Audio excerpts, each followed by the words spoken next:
Hi, it's 2020 and I wanted to make a video really quick about some predictions in the health world that I have, and I largely pulled from an awesome article talking about 2020, what's coming up in the health world. So number one, I'll start with food as the first category because it's the one I know the most about. He was saying that there's going to be more and more pressure put on big ag, meaning big agriculture, which is something that's already been happening, but sometimes big corporations and companies don't care about the actual environment or their carbon footprint or what they're doing to the food they're selling or the people that are consuming it or the world in general, but they will care about their public perception when they realize it's going to affect their bottom line. So if enough people can get mad enough at Monsanto and whatever, they'll change their practices enough to look better. Which is better than nothing, right? If you can't make big corporations do it for the right reasons, at least you can make them do it at all. So there'll be more pressure on big ag this year, he was saying. Another thing I think will continue is more and more people are going to be discovering and trying paleo. More and more research coming out every year that passes, especially over the past 12 years. And many people are being helped by diets that have less inflammatory foods and interact with their immune systems a little more kindly, especially anecdotally, people with autoimmune diseases and then people who are on the autistic spectrum sometimes find that going gluten-free, casein-free, or eating paleo or a specific carb diet helps them just holistically helps lower the toxin load that their body thinks it's having to fight.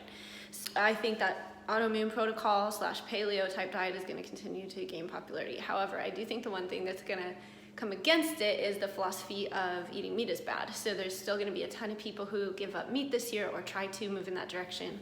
And my thoughts on that are, if your body is healthy and you feel like you want to eat less animal protein, there's many ways to do that healthfully. However, realize that eating less animal protein usually isn't people's number one need, and it's still possible to eat a really poor diet even if you take out meat. In fact, since you'll be hungrier and not being able to consume lean proteins from animal sources anymore, one would just have to be careful to eat a healthy diet and be more intentional than they were before about where their calories are coming from.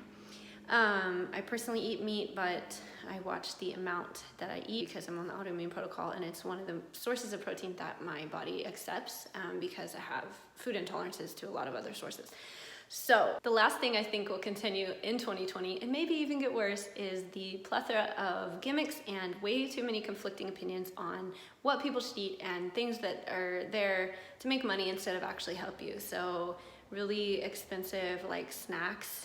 I was at Whole Foods last night and I saw a paleo snack that was $9 for like a little bag of like something you can make yourself with dates and nuts in it. So I think people are just trying to capitalize on people's desire to be healthy, and I really don't like that on principle, because it's better if you can help people actually be wise about what they consume and develop lifelong habits of health and affordability at the same time. So I think that'll continue, and I think the plethora of conflicting ideas will remain on the internet, and people arguing about what's best and overgeneralizing what's best, because everybody's body is different, and the truth is you have to find out what's best for you. And it sometimes takes a lot of work. Like if you have an illness, you have to pretty much go to a DO that has functional medicine experience or somebody who's really good at looking at the whole picture, because all your body's systems are intertwined and working in complicated, complex ways together. But your body is trying to heal. So that's good news. So that's the take on food in 2020. Basically, we all know some of what we need to do. It's just hard to do it with our busy lives and schedules and our cravings and self-discipline issues. Number two, running is back. It never totally left, but there was a lot of hate. And now there's a better balance of people's opinions on running. There was people for a while saying that running is bad for you and that it can even kill you if you do it too extremely. I feel that my body can only run so much. I'm just grateful, side note, on a personal note, that I can run at all, because I had a few years there where I couldn't, but well, actually twice I had a few years there that I couldn't. First because I was fighting for my life from a chronic infection and a bunch of illnesses that resulted after that, and then secondly because I had a lower back injury. So now I'm able to run short distances once or twice a week. So I've put it into my highly varied workout schedule, and I think that's best. Running in moderation is really the answer for most of us, and if you can't run, no worries, there's plenty of other ways to work out, but it's good that it hasn't been completely blacklisted by the health community, which tends to make too extreme of decisions about health options. He also said in the article on Outside Online, the war against sitting will continue. I think this is good. I think we sit too much, we compromise our spines and the muscles around our spines. We sit, which is like making us do a shape that's really compromising on our spine and that we're not meant to do for long periods of time. Cars are a big part of this. Office jobs are a big part of this. So if you have any way that you can vary your movement, some people find that their Apple Watch telling them what to do helps. I hate being interrupted, so that's not really me. But I have a standing desk at work at one of my jobs, and then at home I just lay on the floor with my laptop, and then I sit in the desk with my laptop. I basically am moving as I'm doing my work, which is a challenge because I make music and I have to sit in front of my speakers sometimes. But the least I can sit, the better my back feels. So for me, I'm probably even more sensitive to it than some. But the general idea is our muscles and our bones do better when we have more movement and variation of movement. Someone I recommend listening to if you'd like to learn more about this is Katie Bauman. She's a biomechanist and she encourages people to hack their lives in ways that they can gain strength, vary their movement, and recover from really tricky injuries. She's a genius. She's awesome. If you think you have something that'll never go away, maybe check with her material first because there might be a way to get rid of it. That's my dog. Okay, number 3. Just to touch on mental illness. Okay, I'm not an expert on this topic by any means, and I'm not a doctor or a therapist, but I've been affected by mental illness with my close family. Several people in my close family battle it, and I think a continuing trend, unfortunately, in 2020 is going to be people continuing to struggle with anxiety and depression, among other things. These are just so common in North America and around the world in first world countries that it's like this mysterious epidemic that just keeps increasing, especially in our younger generation. And I think that a big conversation in our culture is going to need to continue to be like how to battle this and how to create communities and support around people who are battling mental illness.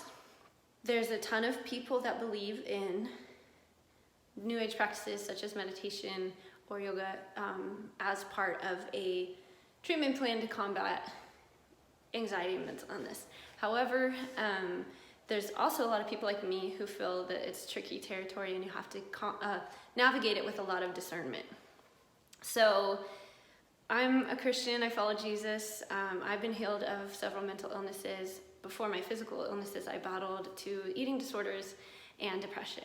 And my path to healing was following Jesus and doing what he said and actually closing the doors to some of the other spiritual practices that I had accidentally dabbled in before. So several times in my life I had to like pray and tell God, okay, now I know what I didn't before, and you are actually the only way to my healing.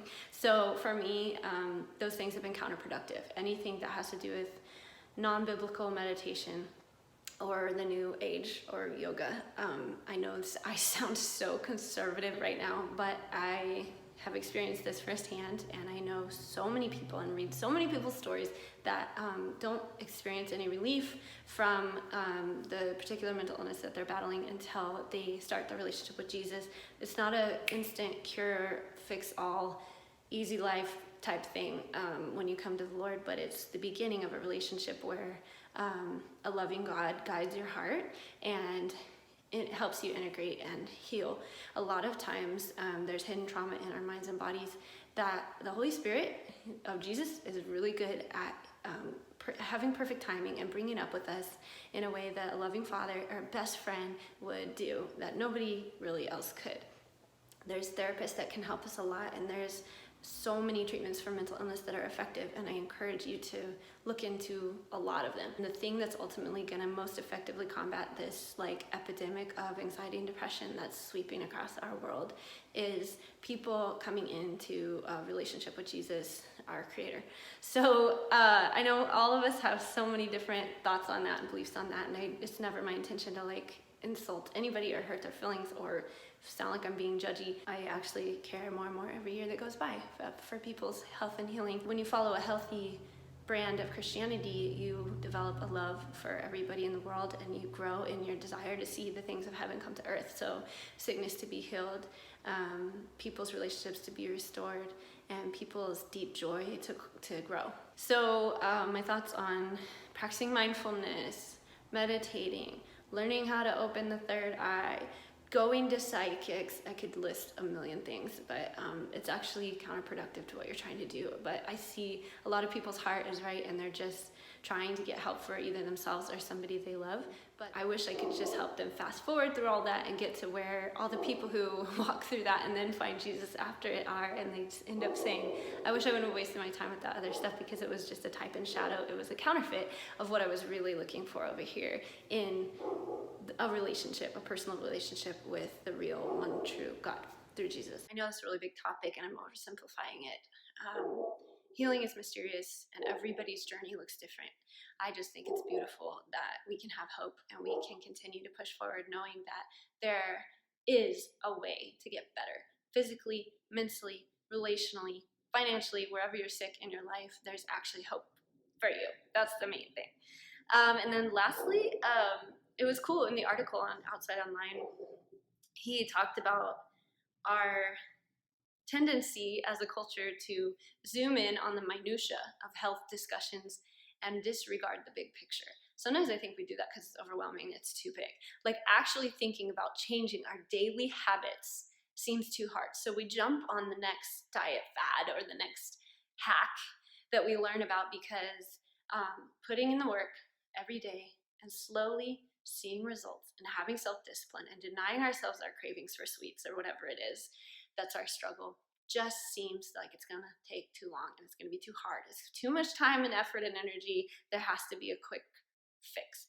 But we know that real, actual, deep, holistic health doesn't have a magic pill that you take. It doesn't have a snap your fingers and do this one hack. It's a lifestyle change over time. And that's the most wise thing you can do for your health, is instead of zooming in on whether high intensity is better than cardio, just look at your life and make sure you're making enough time to work out. And if anything's stopping you, address it. Or instead of zooming in and going, oh, you know, this much animal protein can cause this and this many macros and this many carbs and this many sugars, and what if you get substitute this sugar, but don't substitute it with this sugar substitute? What if instead you looked at your life and your habits and your food budget and your family dynamics and really dived into what is causing you to not be able to eat right in the past? What are those moments, and how can you actually get to a place where you can act differently in them? It's like habit hacking instead of diet hacking.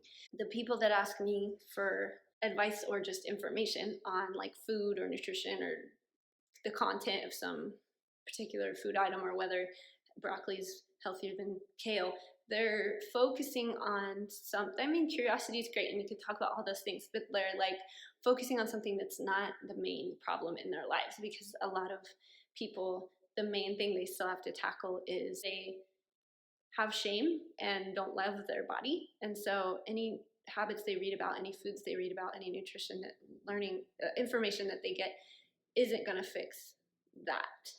Inner healing is going to fix that. So what if they did that first and then decided what exact diet plan would be best? So those are my thoughts on health in 2020. I'm so grateful to be walking into this new year with an able body and a sound mind and a love for myself that I didn't always have. I'm grateful to God because I know that a relationship with Him is what opened the door for me to receive that from heaven as a gift. And I hope the same thing for all of you in this year to come. I hope that it's breakthrough after breakthrough in your health journey, and I hope you feel encouraged and not alone, because I've been through stuff too, and I know it's hard, and I just encourage you to keep going and keep finding those small wins and celebrating them and making sure that you're oriented to look at the positive and not at the things that haven't gotten fixed yet. Comment below and let me know any topics you'd like me to talk more about in my next video.